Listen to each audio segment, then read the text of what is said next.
நம்ம சூழல் வாழ தகுதியற்றதா மாறி இருக்கு. இதை கண்டிப்பா சரி செய்யணும். ஆனா பிரச்சனை வராம தடுக்கிறதும் ரொம்ப முக்கியமான ஒரு விஷயம். அது எப்படி சாத்தியமாகும்? இன்றைய நிகழ்ச்சியில பார்த்து தெரிஞ்சுக்கலாம். வணக்கம், நான் சஜானா ஹுசைன். நீங்கள் பார்த்து கொண்டிருப்பது ஈகோ இந்தியா நிகழ்ச்சி.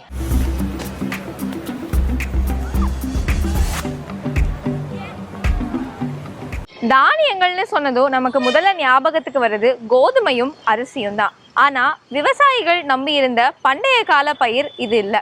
வணிக ரீதியான பயிர் சந்தைக்குள்ள வந்ததும் சிறுதானியங்களின் பங்களிப்பு ரொம்பவே குறைஞ்சிட்டே வருது. ஆனா இப்போ இந்த சிறுதானியங்கள் எல்லாமே திரும்பி வர ஆரம்பிச்சிருக்கு.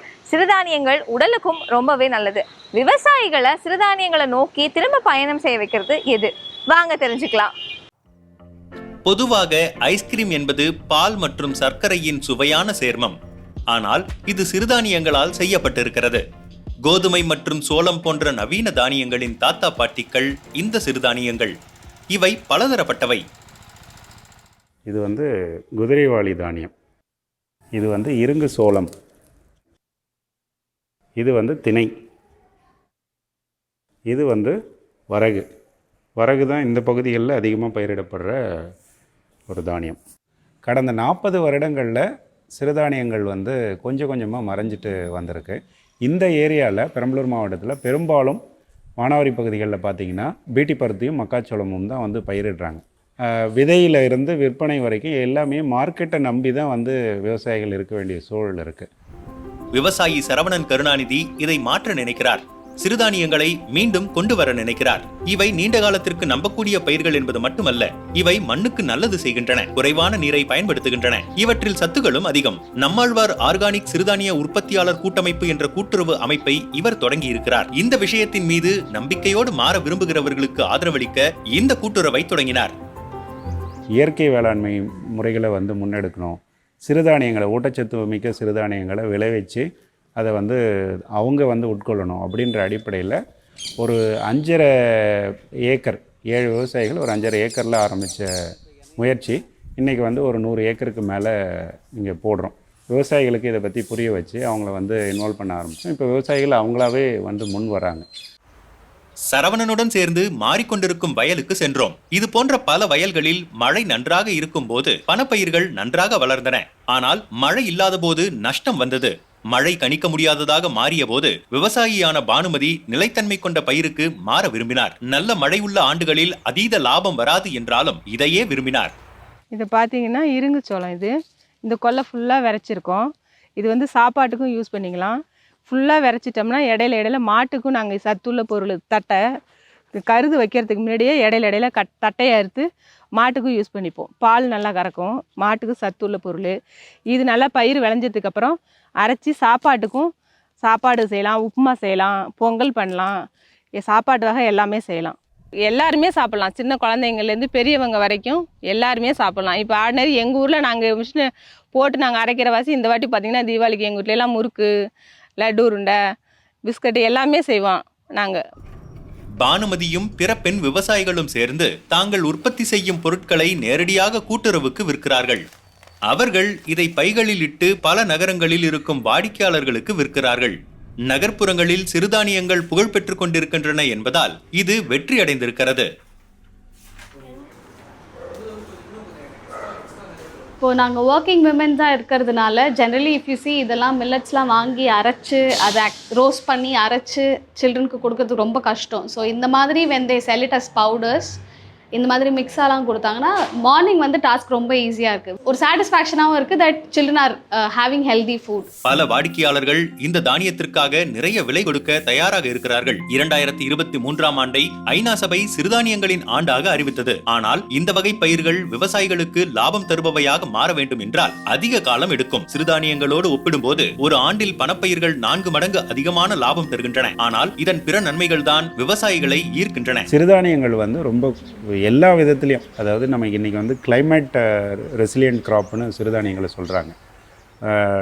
லாங் டேர்மில் ஃபுட் செக்யூரிட்டிக்கு சிறுதானியங்கள் ரொம்ப முக்கியமான பங்கு வகிக்குதுன்னு சொல்லி யுஎன் உட்பட பல அமைப்புகள் அதை பேசுகிறாங்க.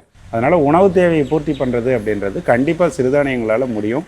ஊட்டச்சத்து குறைபாட்டை அட்ரஸ் பண்ணுறதுக்கும் சிறுதானியங்கள் ஒரு முக்கிய பங்கு வகிக்கும்.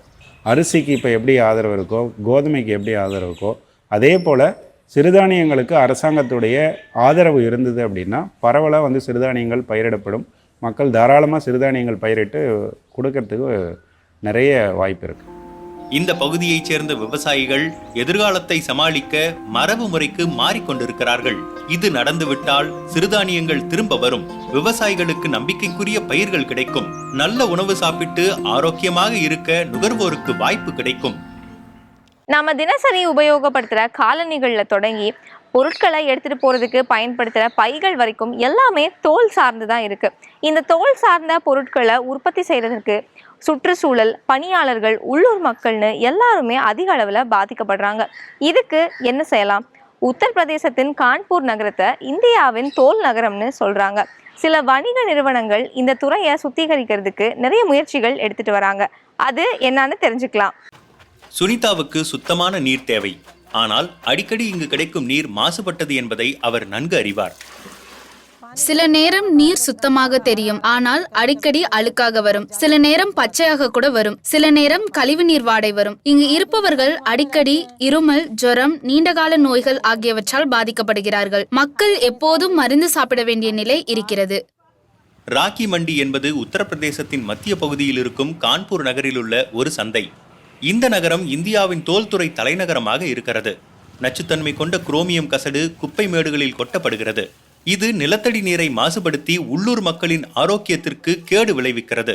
தோல் உற்பத்தி மாசுபாட்டை உருவாக்கும் ஒரு வேலை. குரோமியம் கொண்ட உப்புகளால் தோலை பதப்படுத்தி வாழ்நாளை நீட்டிப்பார்கள். குரோமியம் உப்பு ஹைட்ரோகுளோரிக் அமிலத்தின் உப்பு. இது அரிக்கக்கூடியது. இந்த உற்பத்தி முறை அதிகமான கன உலோகத்தை பயன்படுத்துகிறது. இந்தியாவின் தோல் உற்பத்தியில் 1/5 இங்கிருந்துதான் வருகிறது. இந்த பகுதியில் மட்டும் ஆயிரக்கணக்கான தோல் பதனிடும் பனிமனைகள் இருக்கின்றன. இவை நிலத்தடி நீரை மட்டும் மாசுபடுத்தவில்லை. சில பனிமனைகள் நேரடியாக கங்கை நதியில் தங்களது கழிவுகளை கொட்டுகின்றன. வேண்டுமென்றே இதை செய்கின்றன.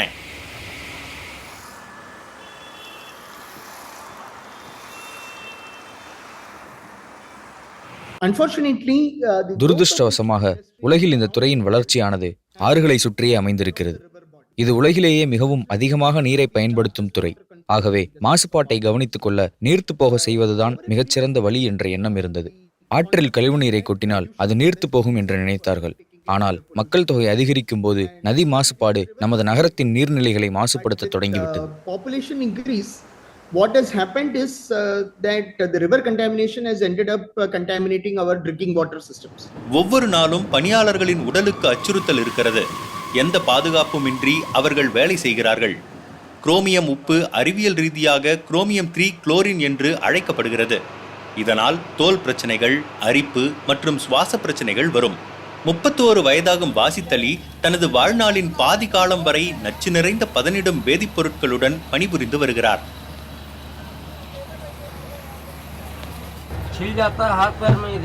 உப்பு காரணமாக எங்களது கையில் இருக்கும் தோலில் கொப்பளங்கள் வருகின்றன.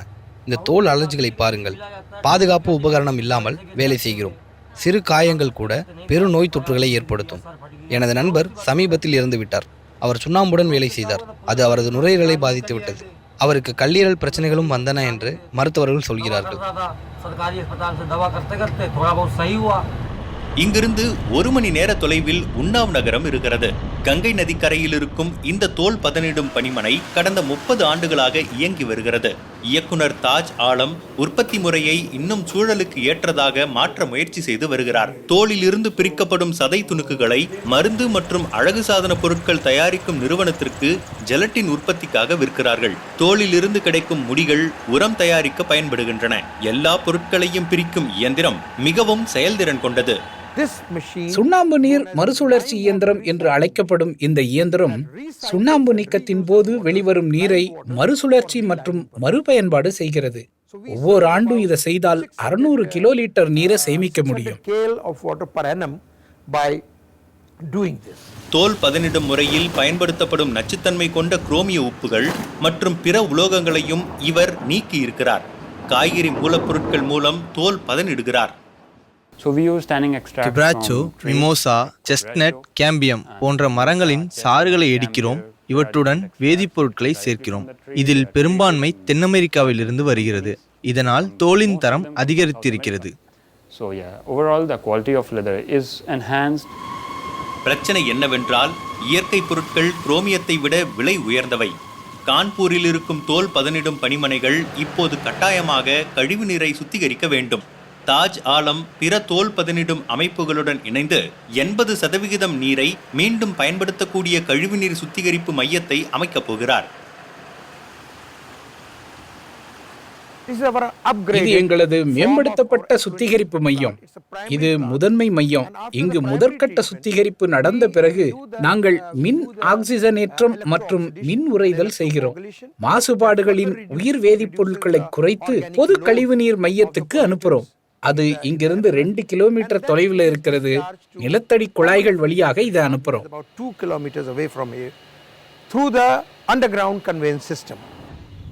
தோல் பதனிடும் பணிமனைகள் இன்னும் அதிகமாக சூழலுக்கு ஏற்றவையாக இருக்க வேண்டும் என்று அரசு விரும்புகிறது.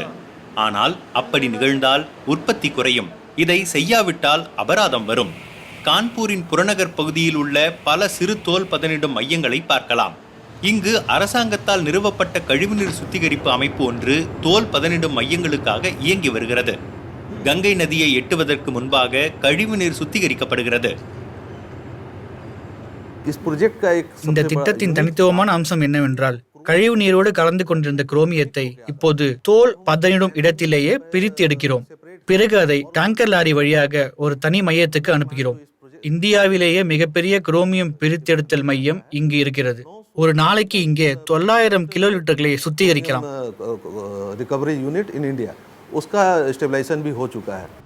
இந்திய அரசு தோல் துறையின் நீடித்த வளர்ச்சிக்காக பல லட்சங்களை முதலீடு செய்கிறது.